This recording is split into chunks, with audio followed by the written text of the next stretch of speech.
Black Landscape Architects virtual symposium featuring some great guests. My name is Kofi Boone. I'm a professor of landscape architecture at North Carolina State. Maybe we can go through the list and have everyone introduce themselves. Okay, I'll go next. Glenn LaRue Smith. I'm a partner at Push Studio in Washington, D.C., landscape architecture and urbanism.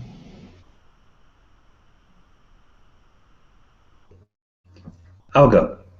My name is Mike Hill. I am a landscape architect and recreation planner with the U.S. Forest Service, living in Washington, D.C.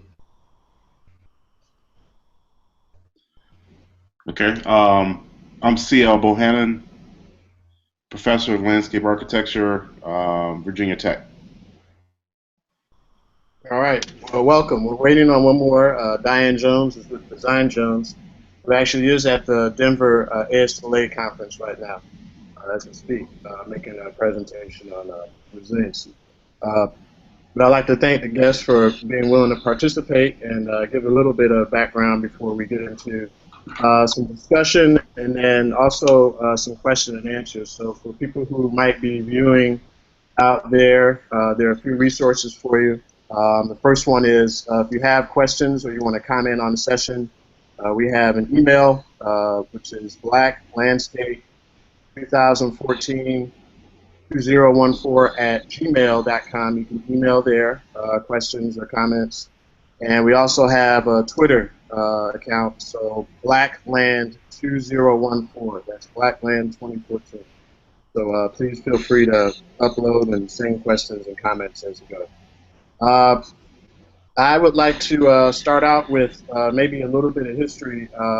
Glenn would probably be the best person to start us off. A few years ago, there was a session that was happening at the time of the ASLA National Conference in Expo in Washington, D.C. That Glenn organized. So this virtual session is a follow-up on a face-to-face meeting that happened a few years ago. So Glenn, would you like to lead us off in that conversation? Yeah, at the time I was the chair of the landscape architecture program at Morgan State University in Baltimore, a position I held for 5 years. And I had met with the ASLA CEO Roundtable at North Carolina A&T on the subject of blacks in landscape architecture. It was part of their regular yearly meeting. And so that started me thinking about, black landscape architects as a small group should really get together and do things like we're doing today to discuss issues and how we can bring more landscape architects into the profession. So there was, as Kofi said, there was a session held at Howard University. And subsequent to that, Kofi started a Black Landscape Architect student Facebook page. I started a landscape architecture blog, and we've been working to develop other initiatives since that time. Yeah, there were about 50 at that meeting. Mike, you were at that meeting. Yes, I was. Yeah. How did you think that session went, and what were some things that you thought came out of it? One of the things that I think came out of that meeting that's come up since then and keeps coming up is kind of a sense of urgency among African American practitioners in terms of addressing our low numbers. Putting that in context, I think I was at the ASLA Diversity Summit this spring in Washington, D.C., and one of the things that came up is that members of the ASLA, landscape architects as a whole, as a profession in the United States, are a fraction of the size of architects. So we're already working against that. We're a small profession comparatively. And so being a small profession is kind of a sense of urgency among African American practitioners in terms of addressing our low numbers. Putting that in context, I think I was at the ASLA Diversity Summit this spring in Washington, D.C., and one of the things that came up is that members of the ASLA, landscape architects as a whole, as a profession in the United States, are a fraction of the size of architects. So we're already working against that. We're a small profession comparatively. And so being a small profession, talking about kind of a sense of urgency among African American practitioners in terms of addressing our low numbers. Okay. It sounds like you're losing. I don't know what's going on, guys. Hold on a second. Let me see if I can. The Diversity Summit is working in Washington, D.C., and one of the things that came. Okay. Is that fixed? I hope it's fixed. Already working against that. We're a small profession comparatively. No, it's not fixed. So, being a small profession, I have no idea what's going on. African American practitioners in terms of addressing. I guess it's really important because it keeps looping. But maybe we should just jump in and interrupt it. But I think that sense of urgency that you expressed, I think that the ASLA participated in, which I think CL participated in as well. So CL, you were at that event as well. Is that correct? Correct. I was there. Yeah, I guess one of the things, I guess it was energizing, and Mike can speak to this as well, was just to be in a room with other landscape architects that looked like me. And so that was a interesting meeting and space to have discussions that you know, with other people who are going through some similar things that we face as students and now as professionals. That's excellent. Now, you just made the transition. You're one of our first African American PhDs in landscape architecture. CL, so I wanted to offer an opportunity for you to talk about it as a recent student and now from a faculty position. Some things that you're seeing or witnessing in terms of trends of African Americans in the classroom. Yeah, it's interesting. I mean, now I guess for me, going into the professoriate was basically, I guess it started back in 1997 when I was you know, starting school at the University of Arkansas and being in a place where, you know, there are not that many minorities and being in a profession where there's not, it was definitely faced with that, you know, growing up in Memphis and things like that. So for me to go into education and continue on, basically so I could be that educator for someone else. Like there was no one else when I was in school that looked like me that was an educator in landscape architecture that I had access to. And so for me, that really pushed me and gave me the energy to move forward, to do that, to pursue the PhD.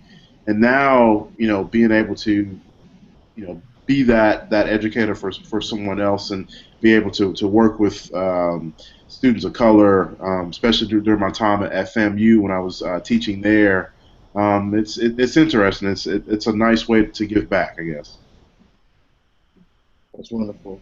And Glenn, you were the first African American graduate at Mississippi State, if I understand that correctly. Yes. And I remember, I guess it was the cover issue of either 1994 or 1995's African American, I'm sorry, Landscape Architecture magazine, focusing on issues of African Americans. And you were on that in that article and on that cover. Yeah, it was an interesting article, and thanks for reminding me of that. And what I'll do is I'll post that again on the blog as a way to kind of revisit history a bit. Mm-hmm. People can take a look at that. Yeah, I think that, you know, from where I sit, you know, in teaching, CL, and all of you can speak to this, is if you don't know someone, if you don't have contact with someone, there are very few resources out there that a student can just grab off of the shelf, you know, book, a magazine, a website, you know, anything.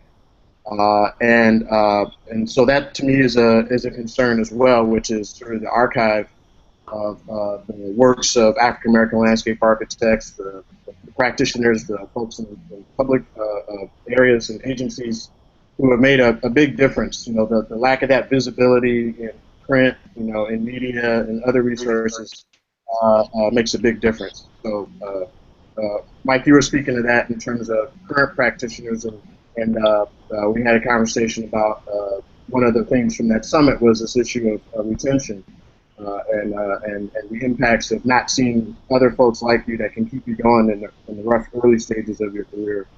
One of the things that we talked about at the Diversity Summit, and I want to just stress that the ASLA Diversity Summit is a new thing. It started in 2013. Yeah. So, and actually, CL and I have been to 2 of those, and I think we cycled off this year, right, together? Is that correct? That's correct. That's correct. One of the things that we talked about was the fact, not just in terms of getting people into the university system and getting them to study landscape architecture, but also having them have the capacity to stay in a profession. All the design professions, I think, suffer from the fact that people go into those professions and then end up not being able to work in them. I think it's more so with landscape architects, and even more so with landscape architects of color. They end up not staying in the profession, not getting hired, being the first to be laid off. So I think to the extent that we can make progress toward mentoring people in the field, the more voices that there are out there that are saying that this is a good profession, I enjoy my work, and I feel like I'm making a contribution, the more convincing it is. Mm-hmm. Yeah, you agree with that? What would you say, CL? Yeah, I think that goes back to one of the findings from that summit. One thing is early exposure. How do people come to know what landscape architecture truly is, and not just what someone's perception of what we know it being tied to agriculture or some other other things. I'm pretty sure you all have heard as well. So that was one of the things that really stood out to me. Is like, well, one thing we have to retain students that we do have, but if we're going to sustain African Americans in landscape architecture, we need to come up with some innovative ways to expose people to the profession early on, so they understand that it's a viable profession. Mm-hmm. Yeah, that's a good point. And maybe this is a good opportunity for each of us to share stories about how we discovered landscape architecture or how it discovered us. Maybe that will be of value to some folks. Glenn, how did you learn about landscape architecture, and what led you to choose it as a career? Well, since I'm the senior landscape architect on this panel right now, considering the fact that I graduated from Mississippi State in 1974, I was actually an engineering major, and I wanted to be an artist, but my parents suggested rather forcefully that I consider a profession of, like engineering, and I just had no interest in it because I was very art-based. And once one of my professors in the first year told me I'd never make it as an engineer, I was very appreciative, and I went looking. And in the catalog was landscape architecture, and I went over, and I was very, very fortunate at that time in Mississippi, 1971, I think, to have people within that landscape architecture program, which had been in existence since 1967, to really sit down with me, explain it, to tour me around, and encourage me to enter the program. And so I did, and I had great relationships with my colleagues there, some of whom I still am in contact with. So I had a great experience, and while I didn't meet another black landscape architect until I was teaching at Michigan in 1989. I met Karen Phillips, who's now in New York City. So, I was out there in the desert alone, but I was extremely motivated because of my upbringing, I guess. And,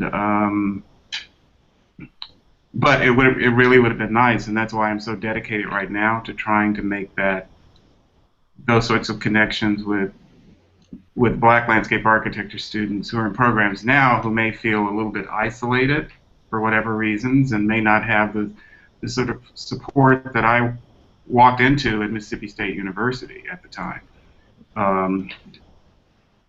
And I think the network has begun to work. Just within the past month, I've mentored an African American landscape architect who is interested in teaching, and put them in contact with some people.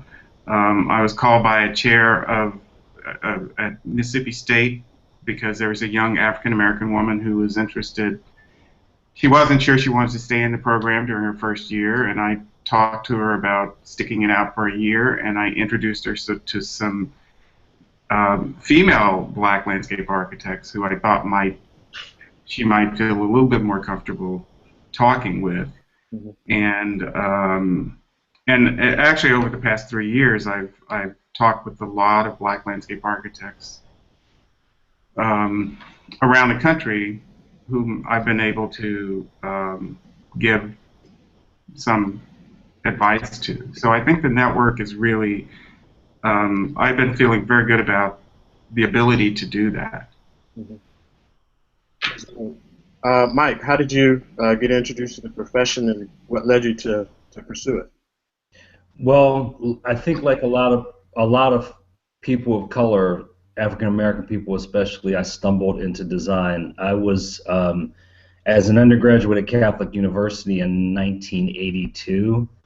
I kind of stumbled out of an economics degree, which I was much like Glenn. I was like not in the right place, and I had friends who were in the architecture program, and immediately kind of glommed onto them and really understood on a real basic level that was a powerful way of thinking about things, but also something that was more suited to my temperament. I got out and worked in architecture firms, but I also spent a lot of time. I was fortunate to spend a lot of time in the 90s, almost 10 years working at the National Building Museum. And in that context, I was working with middle school students and teens and teaching them about design as a way of thinking. So in the process of doing that, I started thinking about what really,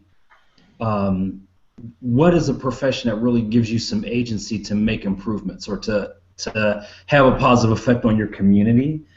And for a lot of reasons, I started to think that landscape architecture was a better way to improve community, because for me, any of the professions was really a means to an end to like making communities better.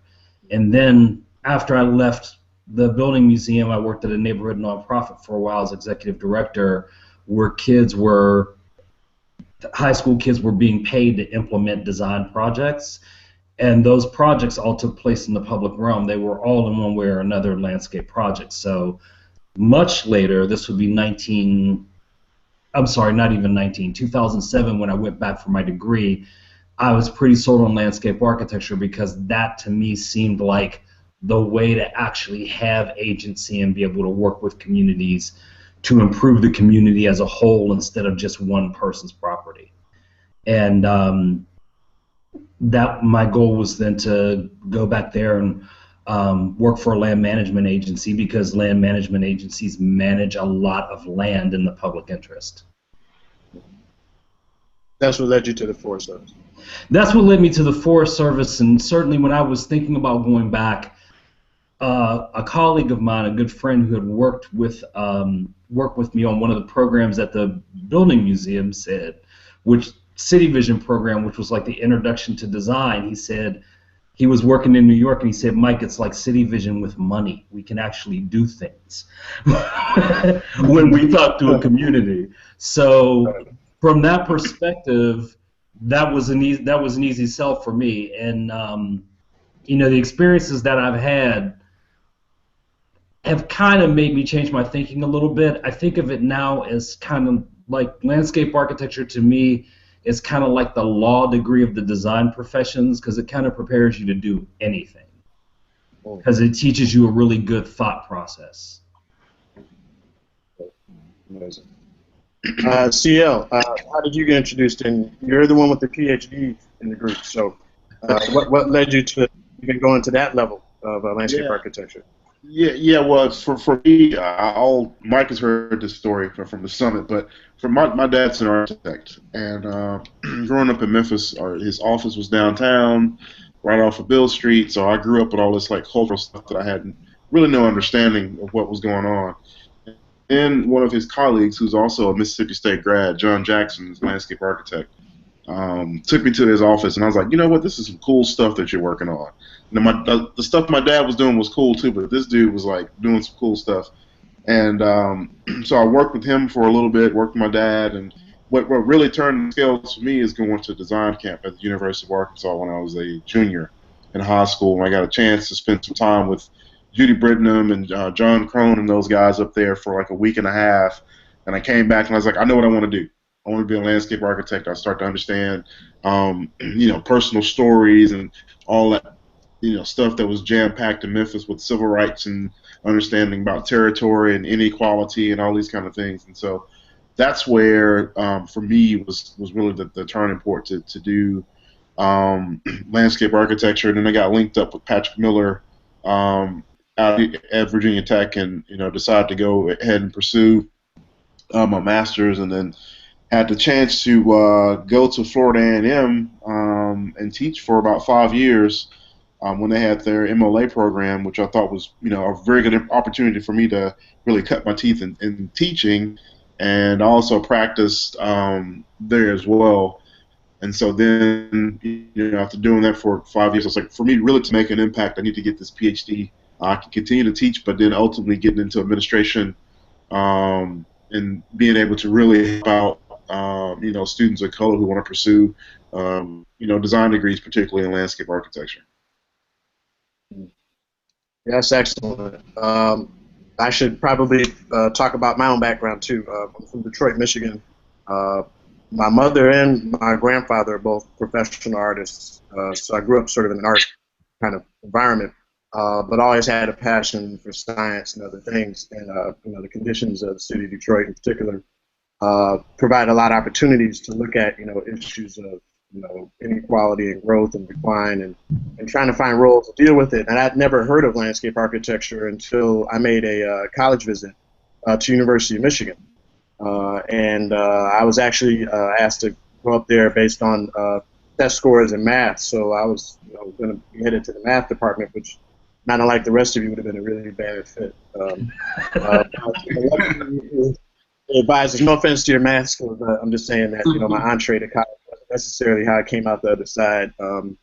But the advisors there were pretty fast on their feet, and they were able to connect the dots and say that, well, there is a profession out there that deals with built environment, has sort of a social responsibility ethic, and can take advantage of design skills in this landscape architecture.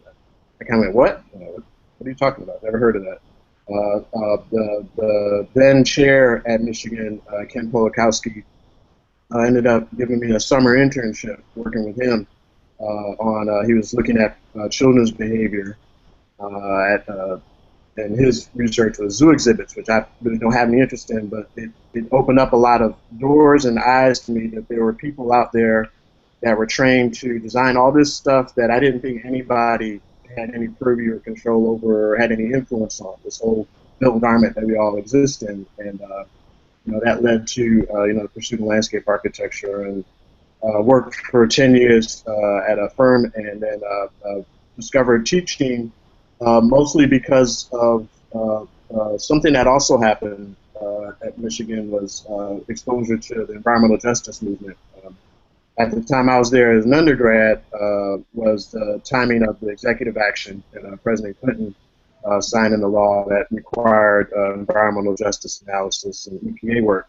And some of the academic minds of the environmental justice movement at that time were at Michigan. So folks like Bunyan Bryant, Rosita Taylor's still there, Paul Mohai, Patrick West. There were a lot of folks who were kind of in the scholarly realm of landscape architecture, but what I learned when I was there was that there was very little interaction between the landscape architecture department and the environmental justice folks. And so even though both camps said that they were working with folks and trying to improve things, there really wasn't a good bridge. And so that's what got me excited about teaching. I saw the same opportunity here in North Carolina to kind of make that bridge and bring design thinking to environmental justice and to sort of benefit from that rich legacy as well.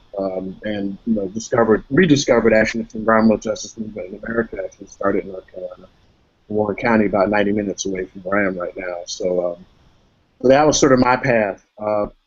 What's interesting about it, at least in my case, and I'll open it up to the folks, is discovered it in undergrad. I ended up getting a Bachelor's of Science in Natural Resources and then getting a graduate degree in Landscape Architecture, MLA. But in the current recession, a lot of bachelor's programs have been shrinking and many have been closing down. Like, for example, our numbers in terms of the bachelor's degree in landscape architecture have gone way down over the past few years in particular, although our graduate numbers are going up, even with African American students. Do you see BLAs and bachelor's programs as being really important to attracting African Americans to the profession? I think for me, even though I didn't come through that way, I think it's really important because I think it provides people with a first kind of intro to the program. If people are less sure than I was or any of us were by the time we got to our graduate degree, I think also it's really important to understand that any of our professional lives doesn't exist in a vacuum. It's in an ecosystem. So you have to have, in that ecosystem, you've got to have professionals who are willing to mentor. You've got to have undergraduates who provide just like a mass of people in the programs. You have to have graduate students, but you also have to have an educated and interested public. And I kind of see undergraduate programs as a way of, and I would like to see this happening more often, of offering people who aren't going to necessarily pursue a landscape architecture degree an opportunity to take a landscape architecture elective or learn something about it. Because you have to have interested, in order especially for people in private practice to work, you have to have an interested public. And you may have people who just have that kind of advanced or kind of refined taste that they're studying landscape architecture, but the majority of folks are going to get interested in things that they get introduced to in high school and in college. And so I would like to see, for me, I think undergraduate programs are crucial, but I would like to see for landscape architecture more programs that would just be offered to the general student body. Nobody has to become an artist to take an art class. You shouldn't have to become a landscape architect to take a landscape architecture class. Yeah, that's interesting. That's one of the conversations that we are currently having now at Virginia Tech, and they're actually opening up some of the courses. Some of the technicals, all that heavy stuff. Some people don't necessarily are equipped to take, but we have taken a position that, through introduction to landscape architecture or some type of topics course that's open to the general student body population is a good way to get people introduced to what landscape architects do, what our work is about, and it's also a way to think about, as classes graduate and people matriculate through college and get jobs, people who get a chance to take these classes that are not in major, those are potential clients. And so that's a good way for them to get introduced early on, so when they go off in their careers and they want to build houses and do projects and all these things, that seed has been planted that they have some level of introduction to what landscape architecture is. No, go right ahead. Glenn, what do you think? Well, I'm not in the academic scene anymore, but having been director and chair of 2 programs, I think my first observation is that whether it's an undergraduate program or a graduate program, students need to understand that there, as Mike was saying, there are many, many areas of landscape architecture practice that they can go into. It doesn't have to be the traditional office. and that the education provides a general foundation for them to go into the National Forest Service, to go into the Corps of Engineers, which was my first job out of undergraduate school.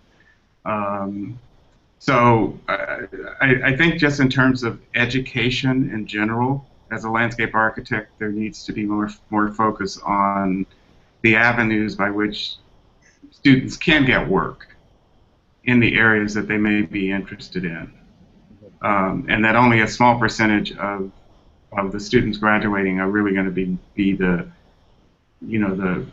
high-end firm employee. And just because you're not the high-end firm employee doesn't mean you're not valid in terms of your contributions to the profession.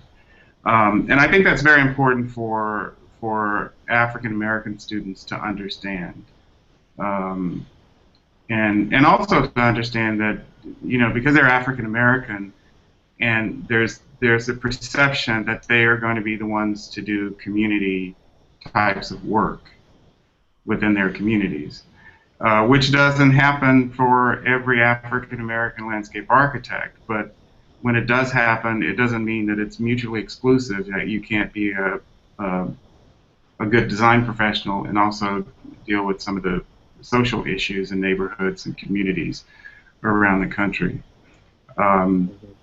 So that's just about an educational, I guess, culture or ethic that I think is important.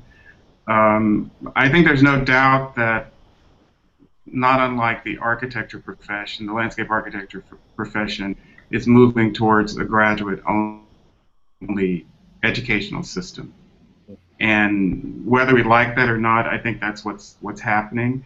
And I see it as, in any case, an opportunity to draw African Americans from other professions, like many of you, like CL, your background, and Mike, your background, and Kofi, your background. I'm sort of one of the dinosaurs that has both a bachelor's and a graduate degree in landscape architecture. That doesn't happen so much anymore. I think that makes you a shark. They haven't had to evolve. It's still a topic. Yeah, right. So I mean, just in general.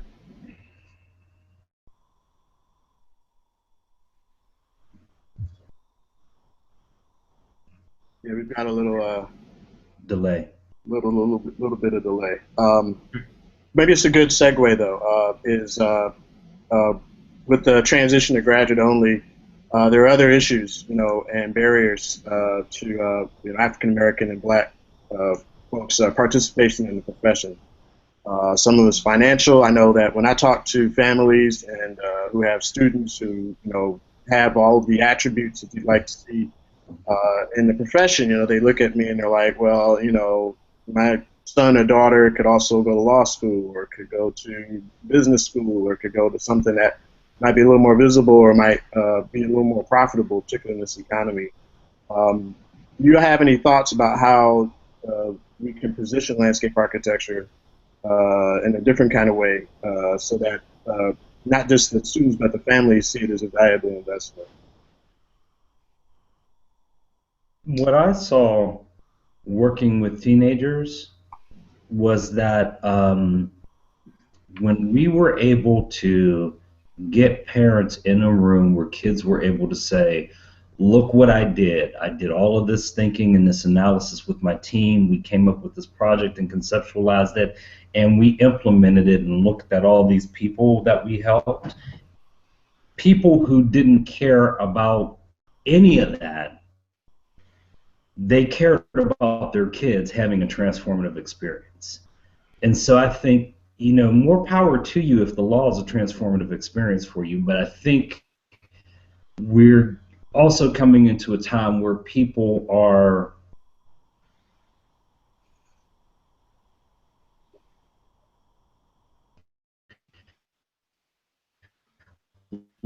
less coin operated than they might have been, thinking about what they want to do with the talent that they have, they're really to mean more than just a paycheck. Gotcha. And I think that we make a mistake if we are trying to compare our profession to the law profession in terms of remuneration, because there's plenty of lawyers out there in this economy that aren't getting paid that well. That's true too. I think that what we have to do is say, these are the great things about landscape architecture that make it a unique opportunity for you.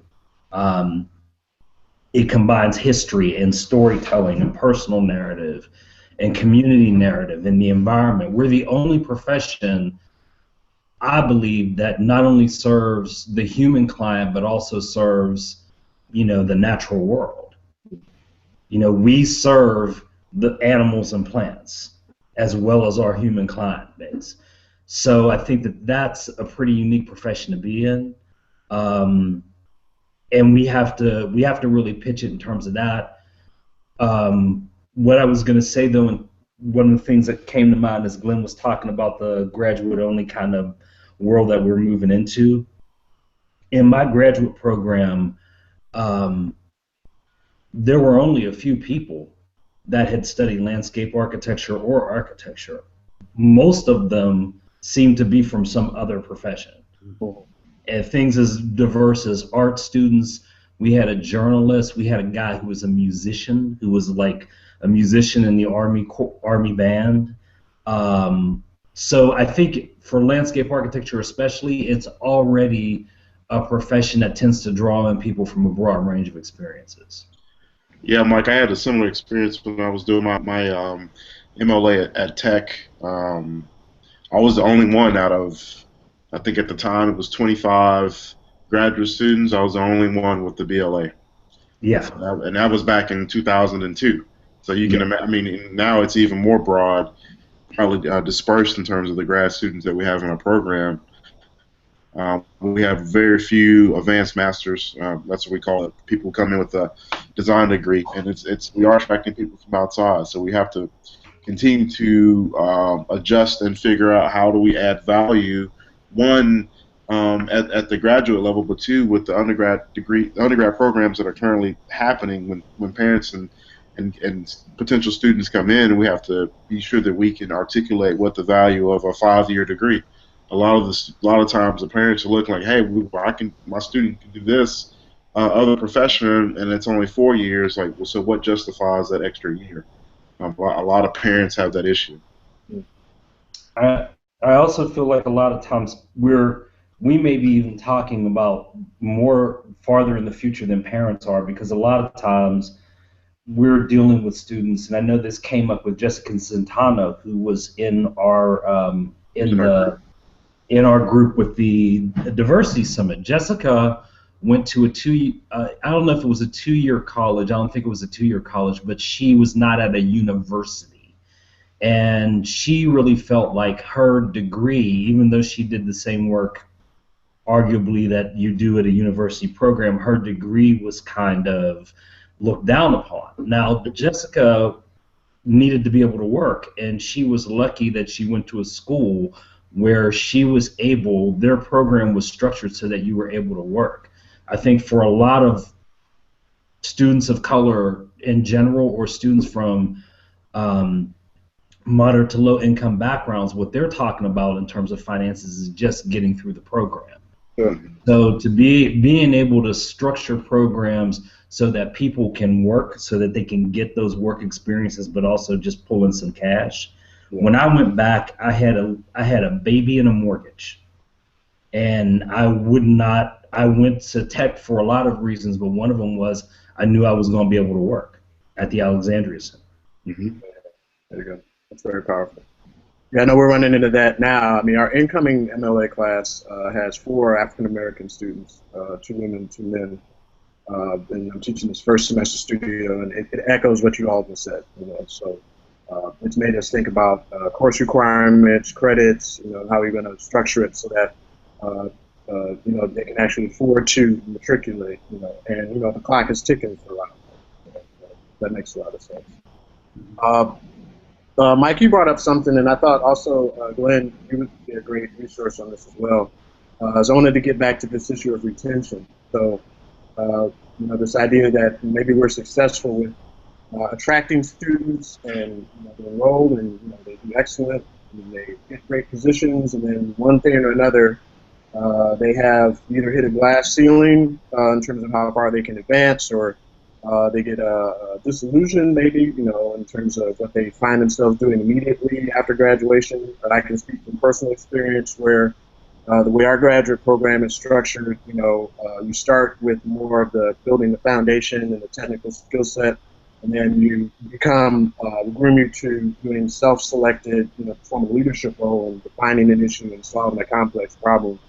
Kind of reward you on that, and then, for folks at least who are going to corporate offices, they graduate and then they get the cold shower of, being strapped to the computer for hundreds of hours, picking up red lines and CAD drawings, and there's this sort of dissonance in terms of, well, this isn't what I thought landscape architecture was.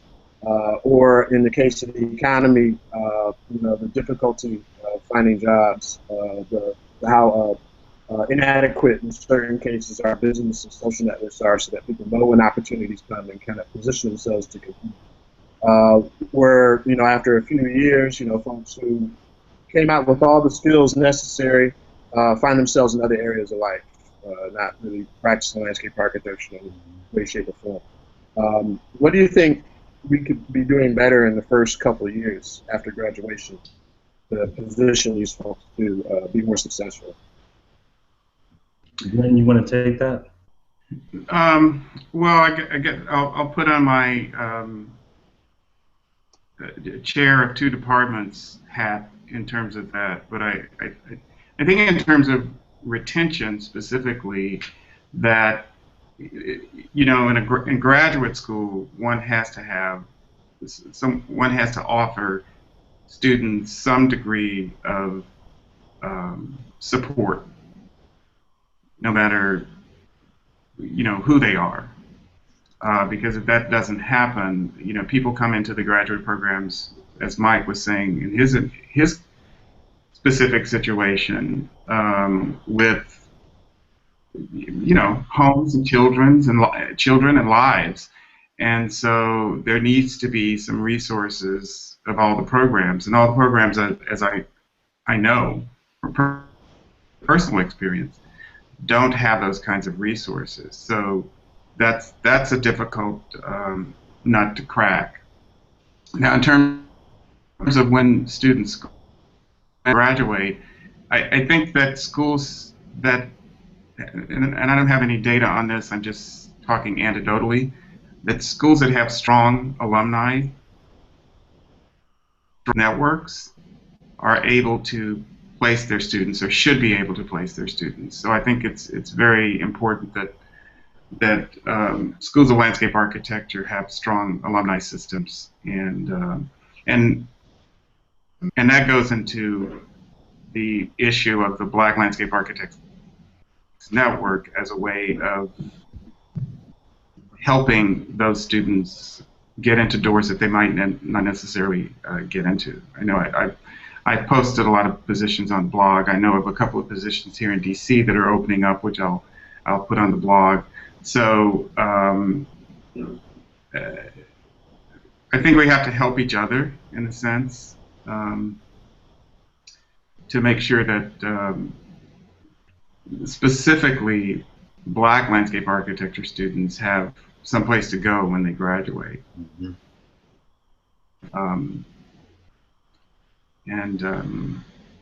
Yeah, and so that's why we've been very diligent about this one student who's interested in going into teaching and making phone calls and trying to get him hooked up with the right people, because we're very few and far between in the academic world as well, probably more so than in the private practice, and we're probably represented a little bit more in the public sector, I think. That's probably true.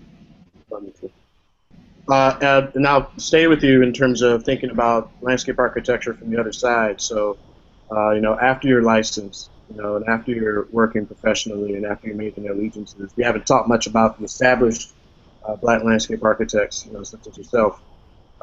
What are some things to be mindful of now that you're in that position? What are some things that we need to be thinking about to keep that generation going? Well, again, I'll say I think this is great because you, Kofi, and CL, and Mike are exactly in the right generation to be positioned to help the next generation of Black landscape architects that are coming out. I'm in a position as well, but it's a little bit different. I think you probably speak the language of the younger students a lot better than I do. That's of course anecdotal as well. I don't know.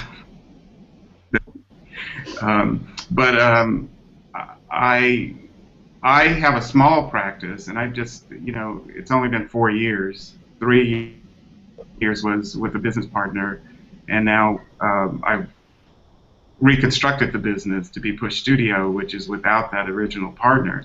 So, and I've just finished the first year. So my business is very small right now. So but I have been in touch with a lot of Black landscape architects that I can, because of the length of time I've been in the profession, I know a lot of people. So I'm able to make phone calls and get them into places.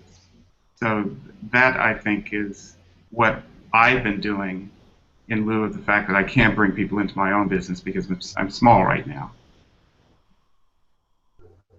Do you all see some trends on the horizon that Black landscape architects or Black landscape architecture students might be able to benefit from? I'll give an example. I was talking with Mike a couple days ago that in my research I uncovered in the 70s that American Society of Landscape Architects had produced a slide presentation, like the real polychrome slides, and a booklet trying to talk about African-American opportunities for African-American landscape architecture. I think that some of that work at that time was being driven by demographic shifts in cities, where they were shifting to African-American majority. The leadership, mayor's office, everything was transforming, and the profession kind of following what A. Philip Randolph had to say to the American Institute of Architects, talking about how much damage is being done by people who don't understand community and context. He really read the Riot Act to them, which led to community design centers. But in terms of landscape architecture, there was definitely a push at that shift, trying to be more inclusive and to be more responsive and make the case for landscape architects. And I think that there was a wave of folks who came into public work and into private work at that time that was driven by that big wave. Do you all see anything on the horizon that is similar or that might be interesting and compelling to landscape architects, particularly African American ones? I think that there's a couple things, and one thing is I feel like the ASLA has really made a real commitment toward doing some things that may not necessarily be the equivalent of moving the entire earth on your shoulders, but they're actionable, concrete things that they're trying to do in terms of reaching out and being more present in diverse communities in terms at an early age. They, like CL said, that his early experience was really one of the galvanizing experiences. And in the last meeting that we had, one of the things that they talked really clearly about was wanting to reach people at an early age and reach them around how the places that they already are going to, the parks, the public areas, the gardens, streetscapes, how those places came to be, and also the role of landscape architects from diverse backgrounds in creating those places. To me, I really believe that we see a lot more public architecture and public landscape architecture now than probably at any other time. And in that in that there's a capacity for people to get out there and be a professional voice for their communities, however they define their communities. The thing that I would say to young designers of color at any time is that if you really love what you're doing, figure out a way to do it even if you have to volunteer. Don't wait until you get paid. If you really see a project that you really want to work on, or you really think needs to be done, figure out a way to get it done, and don't spend so much time worrying about getting paid. Even now, working for the Forest Service, I still do a lot of volunteer projects because good projects come my way and nobody else is doing them.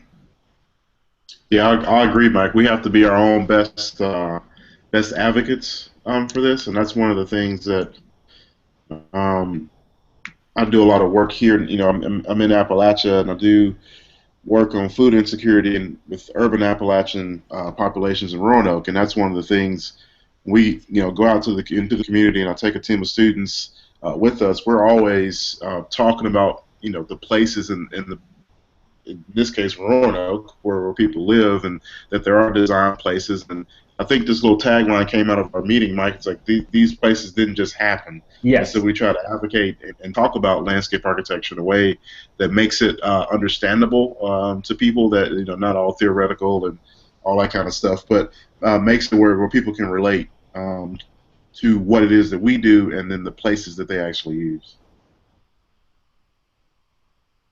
That's wonderful. Glenn, did you have any thoughts on that particular topic? Or? In terms of new trends or yeah. Having just come back from Louisiana State University giving reviews, design reviews, and being toured around New Orleans, I think more so than ever, as Mike was saying, this issue of environmental justice and neighborhoods of color is very important. I mean, I was really shocked. I lived in New Orleans in '83, but I was shocked at what I saw and how just devastating the environment is in terms of where African Americans are living and how there's not more movement in terms of getting them off of toxic dumps and away from toxic dumps. So I think this is a very important field of exploration in terms of landscape architecture for, especially in the graduate programs. And as you know, Kofi, Bunyan Bryant we were in the School of Natural Resources and Environment at University of Michigan. We were at the seat of environmental justice with Bunyan Bryant. And, I looked at those issues in Annapolis and other places, Detroit once. And so I think that's a great area for African American students to look at in terms of graduate study, PhD study, and also just the history of blacks in landscape architecture. I mean, we have, I posted something recently on Kurt Muckle, I believe, not Kurt Muckle, but it's at the University of Minnesota, a black landscape architect there. I'm sorry, his name is escaping me right now, but who's done some fantastic work and is retired now.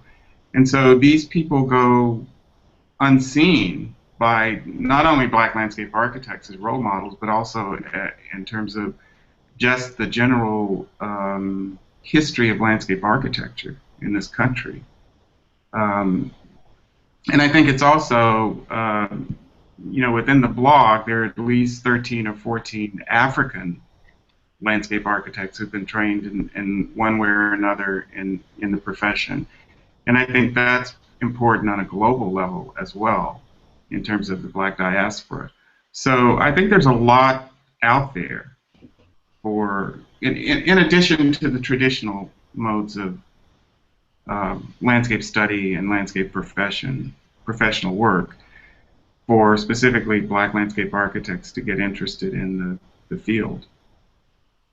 Well, that makes a lot of sense. Makes a lot of sense. I think we've been at it about an hour. I have a few messages I've received. I can ask some questions, but I wanted to put on the table what next. What are some next steps that would be useful for the network? What's happened since we physically met is we've set up a few virtual networks online using social media. We've got this event going, and we have people who participated in ASLA events as well, sort of advocating from that arena. Is there anything that comes to mind that might be a short-term, actionable, beneficial activity that we could participate in together to advance it? Well, one of the first things I can think of is a session like this that has African American landscape architecture students. Yes. And I think it would probably be between us and some other people, it would be easy to identify 4 or 5, and to have them discuss things that are very important to them, and then I think it would be easy. It would be interesting for me to hear so that I can understand how to engage some of their issues. Makes a lot of sense. What else comes to mind? Getting back to that concept of an ecosystem, that we exist in a larger ecosystem. I think there's 2 things. One is probably immediately actionable, but another one I feel like I would kind of be. I'm gonna ask CL to step in and pinch hit for me after I bring this up. But so the first one is we should be looking at developing partnerships and collaborations with organizations like National Organization of Minority Architects or Planning in the Black Community Division of the American Planning Association, and being in that larger ecosystem of all professionals in the design and building industries of color, and trying to draw resources and help from those folks. One thing I love about going to NOMA meetings in DC is that you see all kinds of people there, not just architects. You see planners and developers and bankers and engineers, and they're trading business cards and talking about jobs and bucking people up when they've had too much to drink and get depressed about their prospects. So I think that being a part of that larger mix is good. One of the most powerful things that I've done professionally, I did my first year of graduate school. Carlton Ely, who's a member of the American Planning Association's Planning in the Black Community Division, very good friend of mine. When they did their meeting as a technical assistant in the city of Gary, Indiana. And so I'm bunting to you, CL. I would like to see us start working on a way of gathering people together and doing some kind of 3-day technical assistance in some community that really needs our help.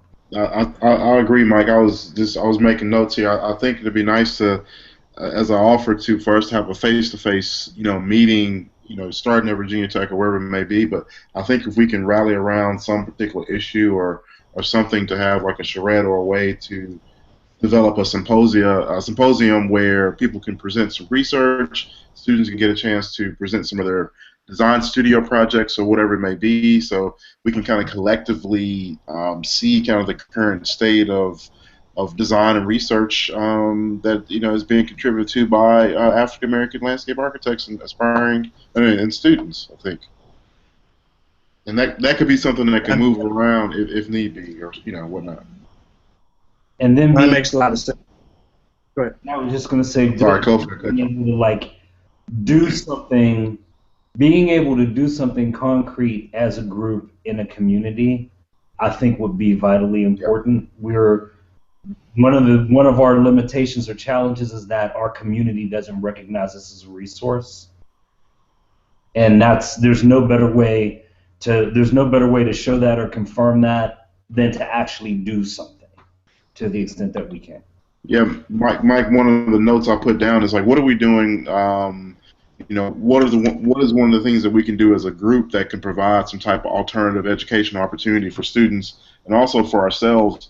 One, to maybe go see work that's been designed and built by Black landscape architects. Another thing is to, maybe we go on field trips that relate to certain issues.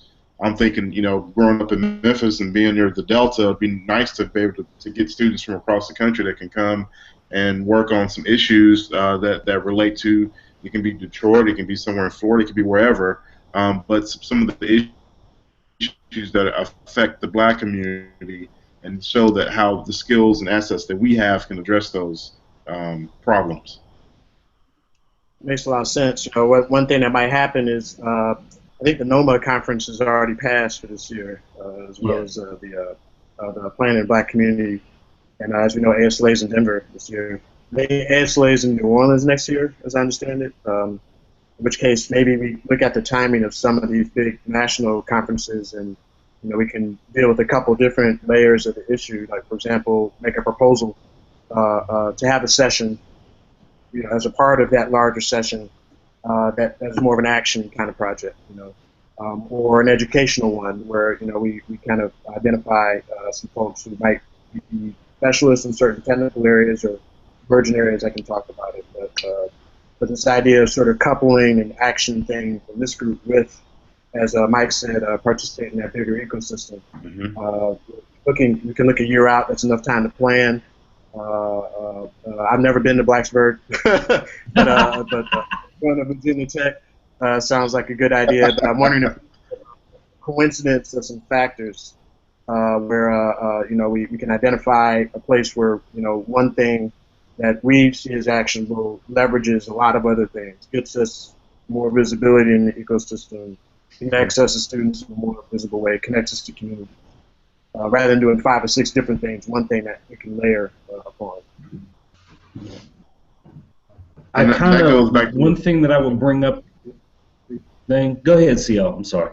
No, so that goes back to what Glenn was talking about. It might be a good way to talk to the current students, actually see what ideas they may have, and then we can kind of respond to that and get into what some of the issues that they see as something that's important, and then kind of work that in as well. Sorry, Mike, I cut you off. Well, I was thinking that the year that ASLA was here, the fellows worked with the vendors that are in the marketplace. All of those materials, instead of being brought back to whatever the vendors' home offices were, they were donated, and they built a garden at Calvin Coolidge High School in Washington, D.C. That was a pretty extensive garden. So the opportunity to start talking to the fellows of the ASLA now, because I think they continue to do that maybe on a smaller scale, but to say we want to do something, the Black Landscape Architect Network would like to do something with its student and professional members in New Orleans that's a significant contribution to the built environment there, might be a great way to go. Sounds really good. I need to renew my ASLA membership. Yes, you. Yes. Get back in the game. Well, I think go ahead. I think as I'm listening, I'm thinking about macro sort of events and initiatives and micro initiatives, and that some of the micro initiatives might be something that ASLA already has. They have packages of educational materials for talking to young people about landscape architecture, and it might be something to do sort of what is landscape architecture? I mean, maybe it's in April, that's Landscape Architecture Month, that nationally Black landscape architects go into their respective communities and do something, based on where they are, record that, and then we have, we can put that into some kind of video that I think, Kofi, you had I'm piggybacking on something that you had mentioned earlier. Mhm. And that you know, that video is able to be used by everyone, ASLA, us, and it becomes a yearly thing as a micro level effort within many communities around the country. Yeah, Glenn and I were having this conversation a while ago. Some of my work trying to deal with the overlap of landscape architecture and environmental justice has dealt with participation and access to the design process, and how people are engaged through their mobile devices and through videos and selfies and all kinds of things. And in the African American community in particular, it's much higher than everybody else. So a way to kind of leverage and capture that energy. So something that's a low barrier to access, doesn't require a lot of money, a lot of technology. You just record yourself doing something, engage in the environment and share it. And that builds that library that everybody can use. Talk about the advantage of participating and being a part of it. Macro and micro, that makes a lot of sense. And I think I mention that because as a small professional practice, I don't have, I certainly have the contact base to help with some of the macro issues, but I'm not in the academic world anymore, so I don't have university or public practice resources to make things happen. And so that's what I meant around macro and micro. I can do things at a micro level, and I can contribute based on my Rolodex to a macro level. Gotcha. Well, I think there's some one. Go ahead. No, I was just going to say, I think another important thing would be to start, and it may be that sometimes the answer is there's nothing, but I wonder about how we start to speak to or be relevant in terms of larger issues that are affecting our community. Like, is there a way for us to be relevant in communities like Springfield? Is there a way for architects, landscape architects of color, to be relevant in terms of illegal immigration debate and what happens on the border? Or does everybody even agree on what should happen in those situations? I think, again, one of the things that's going to kill the profession in the long term is if it's perceived as something that's only for the few with money, and something that doesn't have anything to do with what with my everyday life. Yeah. So being able to have or thinking about,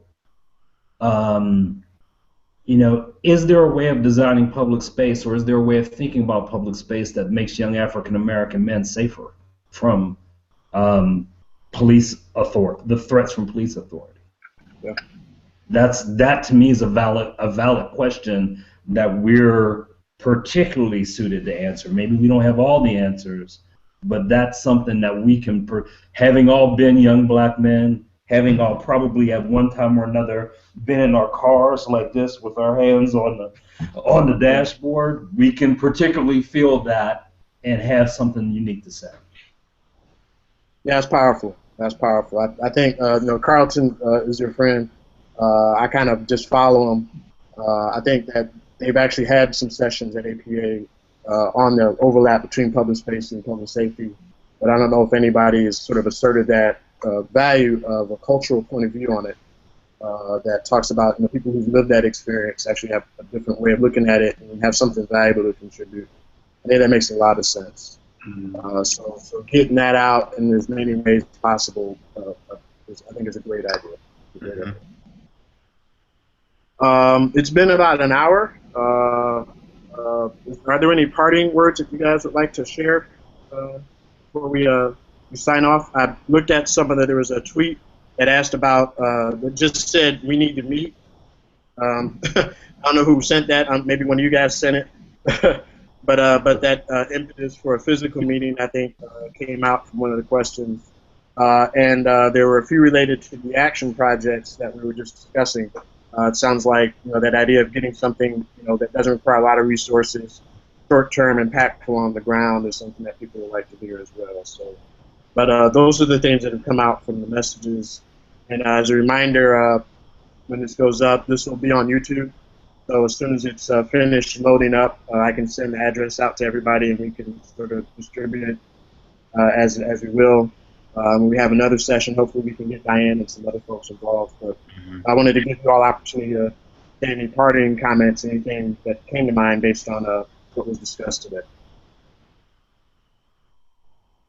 I just like this. I know Diane is at the ASLA convention in Denver, and that's probably why she couldn't join us today. But I specifically wanted Diane to be in because she is in New Orleans, so she's on the ground with those sorts of issues.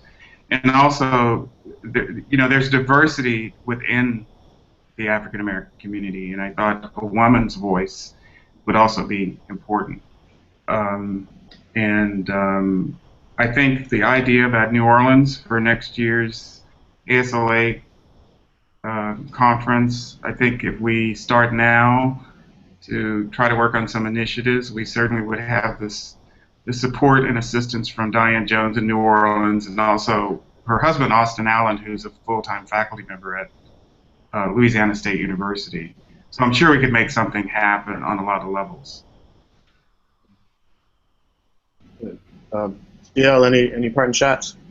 I just want to say I have enjoyed having a discussion about our profession, from our perspective, and I would like to push for a face-to-face meeting. I think we should figure out ways that we can support those, support African American students that are trying to graduate at the undergraduate and graduate level. It'd be nice to also know where other African American faculty members are, so that we can add them to the discussion as well. Makes a lot of sense. Great idea, yeah. Mike, any parting shots? First of all, I want to thank you guys for sticking with us for so long and really working on it. I'm a Johnny-come-lately, and I'm happy to be sitting here with you guys and enjoying the fruits of all the work that you put in to set this up. I think one of the things, if folks are out there listening, one of the things that's lacking is data. The ASLA tracks how many graduates of color there are, and they have a hard time getting good data. So one of the things that we need to do, or we need the folks who are listening to this to do, is start to look around in your networks and gather data on who's graduating, how many people of color are graduating, how many women are graduating, are they getting jobs? Because it's hard to act on anything or convince larger organizations with more resources to act on things unless they can tie it to data. That makes a lot of sense. I know. Yeah, can I quickly respond to that? I know we're running out of time. No, it's fine. Go ahead. Go ahead. I think the perfect solution to that in terms of students graduating is for the Council of Educators in Landscape Architecture, CELA, to put out a call to all the university, the landscape architecture programs at the end of each year, to just announce that here's an email address where you can send in your name if you're a black landscape architect and you've recently graduated, because they can't ask schools for the data in terms of race, from what I'm understanding, and ASLA can't either. But I think they can make the call to all the universities because they have that information, and then programs can make sure that their black students get that information and send in their name. So I think it's worth testing to see how the data increases this next year. Yeah, it's a good idea. I know Perry Howard, who just recently retired from NCA&T State University, which at a point in time was the first HBCU with an accredited landscape architecture program. I think about 2 or 3 years ago, he did something like that, where he worked through, he was a past president of ASLA as well, trying to develop the census. So since he's only a few minutes away from me, I can I can track him down and see if there's any groundwork that's been done on that already that we can build. Makes a lot of sense. Well, good. You know, on behalf of all of us, I'd like to thank Glenn Smith, Theo Bohannan, and Mike Hill for an excellent, lively conversation that talked about where we've been as a network, kind of where we are, and set some good threads to where we could go. And I would encourage anyone watching and participants to stay tuned to the Student Network, which is on Facebook. Please distribute that broadly. We'd like to get as many students as possible on that. And also the Professional Network on LinkedIn that Glenn manages that deals more from the professional side. I'll do my best to get the video out as soon as possible and the link to share, as well as some of the notes of some of the big points in the conversation. So I'd like to thank everybody. Thank you. Thank you, gentlemen. Thank you. Wonderful to talk to you.